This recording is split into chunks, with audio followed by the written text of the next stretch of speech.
ఎన్ని లక్షల డబ్బులు సంపాదించినా కూడా వృధా అవుతుంది.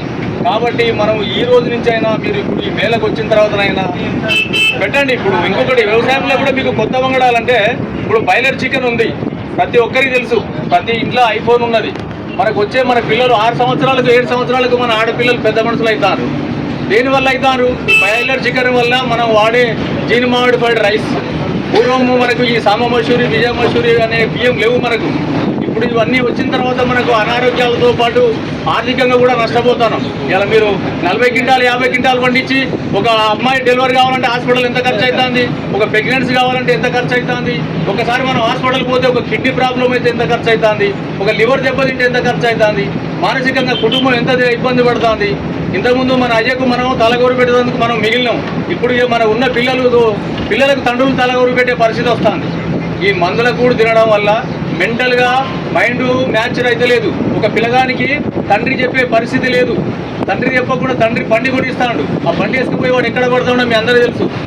ఈ పరిస్థితులలో మీరు ఈ రోజు నుంచి అయినా కొంచెం ఆలోచించుకొని ఈ జీన్ మామిడిఫైడ్ రైస్ అనేది యూనివర్సిటీలో తయారైన విత్తనాలు కాకుండా మన తాతల తండ్రులు కొన్ని విత్తనాలు తయారు చేయించారు, మీ అందరికీ తెలుసు. ఇంతకుముందు మన ఆనకాయ ఎట్లా ఉండేది? ఆనకాయలు నీళ్లు పట్టుకొని పోయేటోళ్ళం మనం. ఇప్పుడు వచ్చే ఆనకాయలు నీళ్లు పట్టుకోగలుగుతామా? ఇంతకుముందు మన బీరకాయ ఎంత టేస్ట్ ఉండేది? ఇంతకుముందు మన రాములకాయలు పచ్చిమిరపకాయలు గోలించుకుని రోడ్లో నూరుకుంటే ఎంత టేస్ట్ ఉండేది? ఇప్పుడు ఆ పరిస్థితి ఉందా మనకు? ఆ పరిస్థితి లేకుండా పోయింది. ఎంతమంది ఇళ్ళ కరివేపాకు చెట్లు ఉన్నాయి చేయలేకుండా?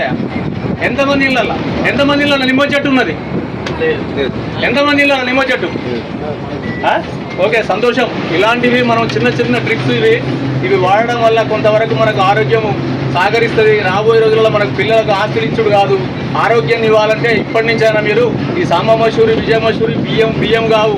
మనకు వచ్చే రోగాలలో 50% బీపీ షుగర్లు రావడానికి కారణం సామ మసూరి, విజయ మసూరి బియ్యం. మీరు పెట్టుకోదలుచుకుంటే దేశీ విత్తనాలని కొన్ని ఉంటాయి.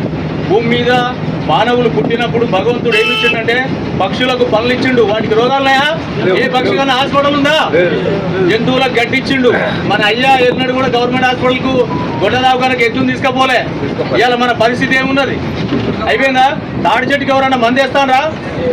చిత్తపరక చెట్టుకు ఎవరన్నా మందేస్తానరా? చింత చెట్టుకి ఎవరన్నా మందేస్తానరా? ఈ ఏ చెట్టుకు అడవిల చెట్లకు మందు లేనప్పుడు మనము భూమి మీద ఎందుకు మందు పోసి భూమి ఆరోగ్యం ఖరాబ్ చేసి ఆ భూమిలో వచ్చిన పంట తిని మనం ఎందుకు ఆరోగ్యం ఖరాబ్ చేసుకుంటాం? ఈ పరిస్థితి రాకుండా ఉండాలంటే ప్రతి ఇంట్లో ఒక ఆవును పెంచుకోండి. ఆవుతో పాటు మన ఇంట్లో 4 కోళ్ళు పెంచుకోండి. రోడ్డు మీదకి పోతు రైతు 366 రోజులు రైతు కూరగాయలు కొంటే పావు కిలో కూరగాయలు కొంటే వాడు జోకేదే 200 గ్రాములు వస్తాయి. ఇంట్లో 4 ఉంటే ఒక్క పూటకు సరిపోదు. 2వ పూట 3వ పూట ఏం తిందాం? మన ఇంట్లో కూరగాయలు పంతే మనం కడుపు నిండా తింటాం, ఆరోగ్యంగా ఉంటాం. మనం రోడ్డు మీద రైతు ఇప్పుడు ఏ టు జెడ్ పోయి రోడ్డు మీద కొంటే 366 రోజులు కొంటే నువ్వు ₹1,00,000 సంపాదించని కూరగాయలకే 60-70 వేలు పోతున్నాయి. మనకు పల్లెటూరు నుంచి పాలు సిటీకి పోవాలి. సిటీ నుంచి వచ్చే పాల ప్యాకెట్ల కోసం మనం లైన్లో నిలబడతాం. మన ఊళ్ళో మొత్తం కొడితే మనకు పక్కింట్లో ఒక చెంబడు పెరుగు దొరుకుతలేదు. నువ్వు పెళ్లికి ఆర్డర్ ఇస్తే 10 ప్యాకెట్ల పెరుగు వస్తుంది. ఏడ తయారవుతుంది పెరుగు?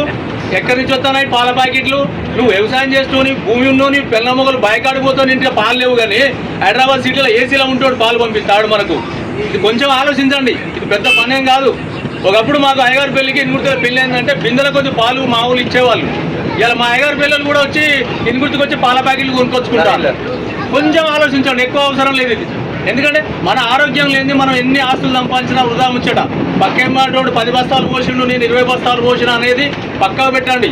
పక్కోని చూసుడే బంద్ చేయండి. పక్కోని చూసుకుంటా పోతే మనం బతకలేము. పక్కోని ఇంట్లో పరమాన్నం ఉంది మనకు కావాలంటే కాదు.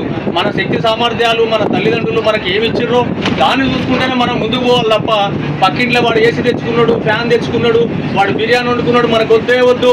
మన ఇంట్లో మామిడికాయ తొక్కు పచ్చి పులుసు ఉంటే ముద్దు, పక్కోడిది అసలే వద్దు. మన పంట మన వంట ఈ 2 లేకపోతే మన బతుకు పెంట. మన పంట మన వంట ఆ 2 లేకపోతే మన బతుకు పెంట. ఇది గుర్తుపెట్టుకోండి. ఎవ్వరి గురించి డిస్కస్ చేయాల్సిన అవసరం లేదు.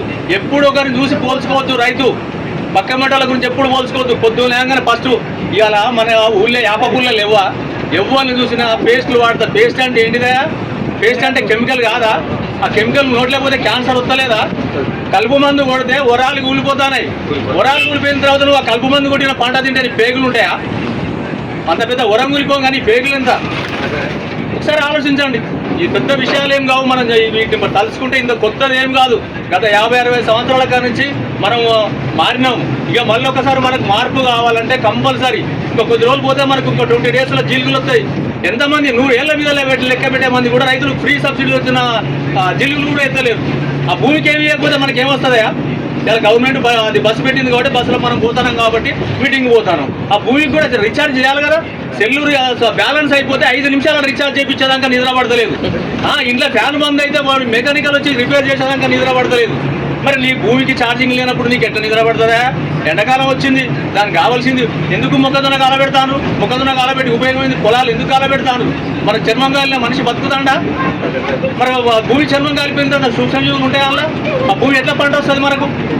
ఇవన్నీ ఒకసారి దృష్టి పెట్టండి. రాబోయే రోజులల్లో మన పిల్లలకు డబ్బులు ఇచ్చిపోతే ఎదవలవుతారు. ఇలా చూస్తూనే ఉన్నాం. ఎంతమంది పిల్లలు బాయికాడికి సర్ది తెస్తాను, ఎంతమంది పిల్లలు బాయికాడు రమ్మంటే ఈయనటోడు ఉన్నాడు. వాడు ఏమిటి తయారవుతాడు? బ్యాంక్ అకౌంట్ ఉంటే పైసలు ఇస్తే పోతాడు, బిర్యానీ తింటాడు, బండి మీద పోతాడు, జల్సా చేస్తాడు, వస్తాడు. అయ్య పోయి కొడుకు తలగోరు పెట్టే కాడికి వస్తాను. ఈ పరిస్థితి రావద్దంటే ఈ రోజు నుంచి అయినా కూడా ఈ సంవత్సరం ఒక 10 గుంటలు పెట్టుకోండి. నా దగ్గరనే విత్తనాలు, దేశీ విత్తనాలంటే మనిషి మనుగడకు పునాది. అవి ఇంతకుముందే చెప్పాను నేను. పక్షులకు పనులు జంతువులకు గడ్డించినట్టే మనకు కూడా కొన్ని వరి విత్తనాలు ఇచ్చాడు భగవంతుడు. ప్రతి రోగానికి ఒక విత్తనం ఉంది. షుగర్కు నవారా రైస్ ఉంది, చిన్నపిల్లల ఎదుగుదలకు మైసూరు మల్లిక ఉన్నది, గుజ్జుపడ్డాలి అని ఇట్లా రకరకాల పేర్లు ఉంటాయి. ఆ పేర్లన్నీ మన దగ్గర ఉన్నాయి. నేను గత కొన్ని సంవత్సరాలుగా చూస్తున్నా, చాలా మీటింగ్ కండక్ట్ చేస్తున్నా. మంచి మంచి సాధువులు, మంచి ఈ మన ఆర్గానిక్ వ్యవసాయంలో ఆరుదేళ్ల దగ్గరికి వెళ్ళిపోయి నేర్చుకున్నా కాబట్టి మీకు నేను మాట్లాడే అవకాశం దొరికింది కాబట్టి మాట్లాడుతున్నా. ఈ సంవత్సరం నుంచి ఒక 10 గుంటల అవకాశం ఉంటే పెట్టుకోండి. ఆ 10 గుంట మీరు వేయకండి. మందులు అవసరం లేదు. మందు లేకుండా దాని రోగాలు కూడా రావు.